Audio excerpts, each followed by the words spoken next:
Okay, functions. Today we started with this warm-up just to kind of get our brains back into it.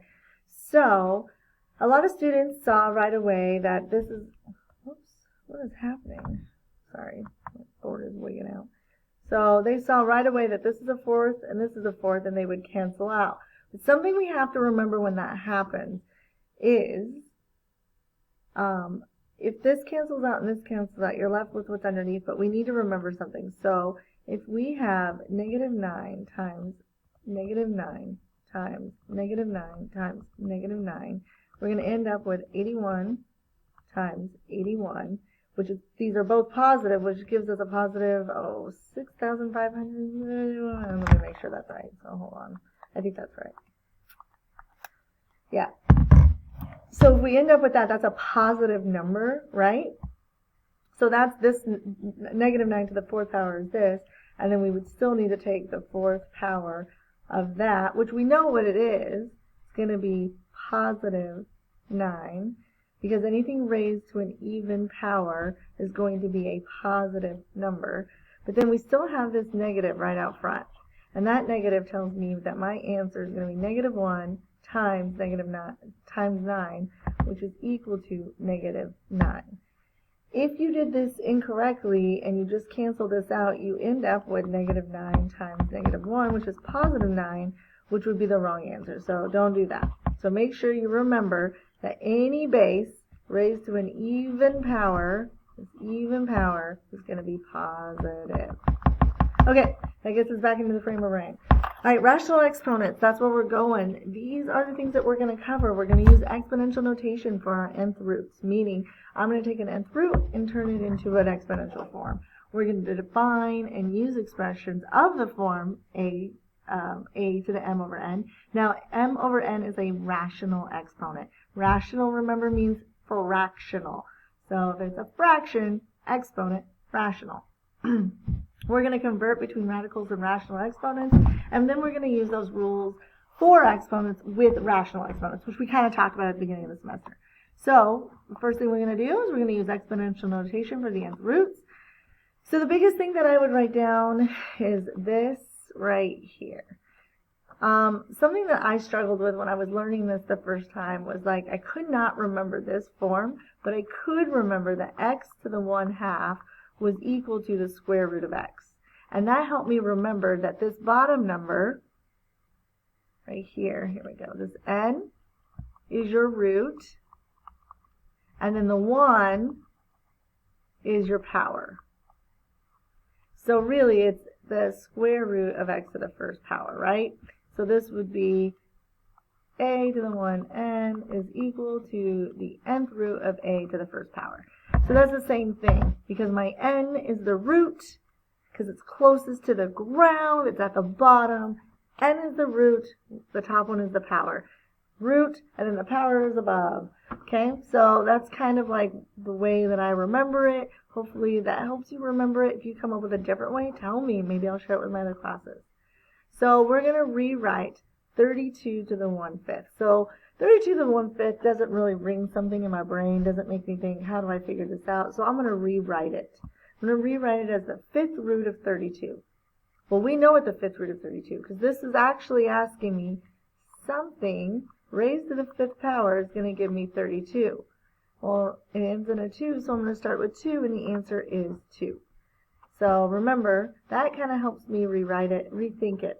Rewriting it is going to be part of the test. So be sure that we're practicing that now. Oh shoot, my writing's going to get in the way. Hold on, let me erase it. Okay, so now we're going to do 64 to the 1/2.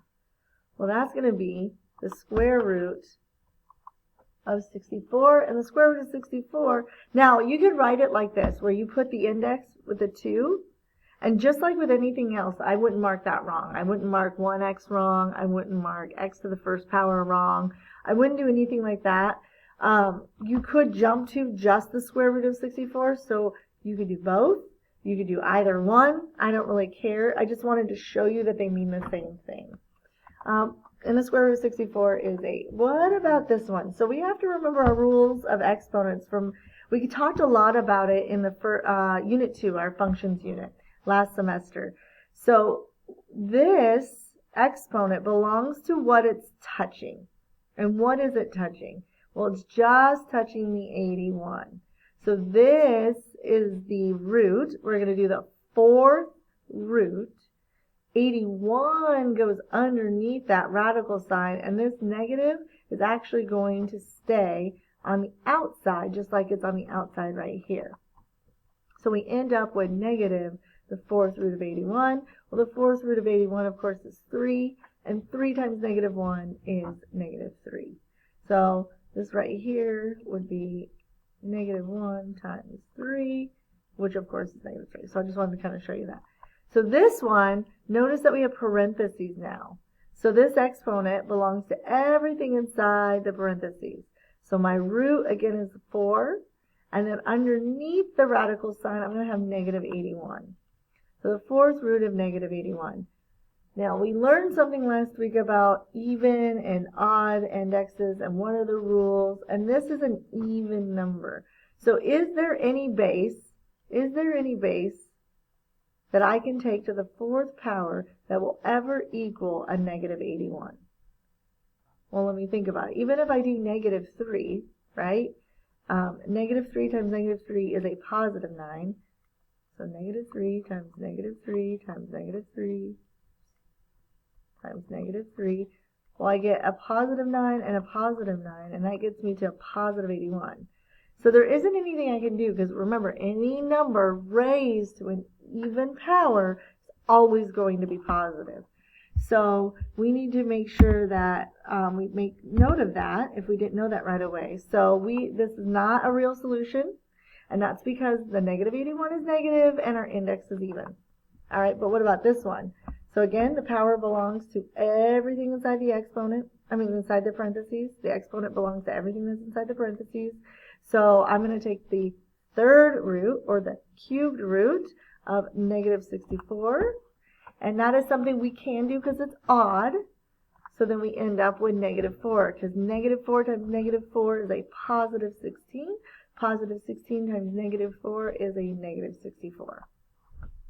Now this one I would rewrite. I would rewrite it this way. 1 to the 1/3 over 27 to the 1/3, which is equal to the cubed root of 1 over the cubed root of 27, right? And that's a little bit easier. Now I know, because the rules of exponents say this goes to everything inside the parentheses, which means it needs to go to the numerator and the denominator. So that's why I did that there, and that's why I did that there. So the cube root of 1 is 1. The cube root of 27 is 3. So if that was something you weren't sure what to do, make sure you just rewrite it and kind of deal with the numerator and the denominator on their own. That's usually what I do. I look at them as like two different entities, and then I worry about simplifying at the end. So now we're going to, so what I would write down is this right here. Just that. So the reason why this works is, like, let's say I take 8x squared and I take it to the third power. Well, what are we doing with those exponents? We're multiplying, right? X squared times x squared times x squared. Well, 2 plus 2 is 4 plus 2, x to the 6th. Or I could have done 2 times 3, which would get me x to the 6th. So this is working because a to the m, oops, wrong letter. There we go, m over n is equal to, and this is going to help us with solving and evaluating, because I can rewrite that as a to the 1 over n times m, and then we make m a fraction, m over 1, and we get m over n. So those two things are equivalent. So that's why this works. So let's go through this. So I'm going to show you a complicated way. Again, you don't need to write this down, but I'm going to show you something. So I can use what we just learned, right? I can use this to rewrite it. This is my root, and this is my power. So I'm going to take the square root of 25 cubed. And that's going to equal the square root of 15,625. Okay, I don't know how quickly I can come up with the answer to this. It would take me a few iterations or tries, or I could do it this way. I could rewrite it as the square root of 25 cubed. So if you put this in your calculator, you're going to get, I was going to show you guys on the calculator, but here, square root 50,065. I get 125. I was going to show you on the calculator, but I forgot to plug in my document camera. Bleh. Okay, or we could do it this way. I'm going to find the square root of 25. Well, the square root of 25 I can do in my head. We know that one. Also, it's on the wall. So that's 5. 5 cubed is 125. So look how we got to the same answer. This way was just way easier to do with mental math. It was a way to separate it in a way that makes it so it's a little more doable. This is definitely doable. It just is going to take some work. I don't use my calculator to get it done quickly. You're not going to be able to use the calculator on the test. Okay, so let's try this one. 27 to the 2 over 3. So I'm going to put in parentheses, my base is 27, and I'm going to raise it to the 1/3 because my root is the cubed root, and then on the outside of the parentheses is 2. Okay, so then we get the cubed root of 27 squared, which is 3 squared, which is 9. Okay, now we're going to, so make sure you get that in your notes. Now we're going to do negative 16 to the 3/2. Again, the exponent belongs to just the 16. Hold on, come on. So then we get the square root of 16 cubed times this negative 1. Don't forget this negative out here. Okay, so the square root of 16 is 4. 4 cubed, square root of 16 is 4. 4 cubed is, so this is negative 1 times 4 cubed, which is negative 64. Okay, so now we've got the whole thing in here. So the whole thing is going to go underneath that cubed root. Notice that this is 2 over 3. Okay, the brackets here are just parentheses. It was just to emphasize that these are just another set of parentheses. They don't mean anything. I'm trying to make parentheses, but my pen isn't working that great. Those are just parentheses. The brackets aren't meaning anything. It's not like matrices or domain and range or anything like that. They're just parentheses. So let's find the cubed root of negative 64, which is negative 4, right? And we square that, and we end up with a positive 16. All right, this is our last example. Now, I've switched this around. I've got negative 36 to the 3/2, so it's just like C, but I can't do that because negative 36 to the 1/2, or the square root of negative 36, is not a real number. I can't actually do this. If we had imaginary solutions or complex solutions, we can come up with a complex answer, but we don't. We're saying in the real universe, so we're saying with real numbers, and since this is not a real number, my answer is no real solution. If you have any questions, let me know. Part 1 is due Monday night, January 24th.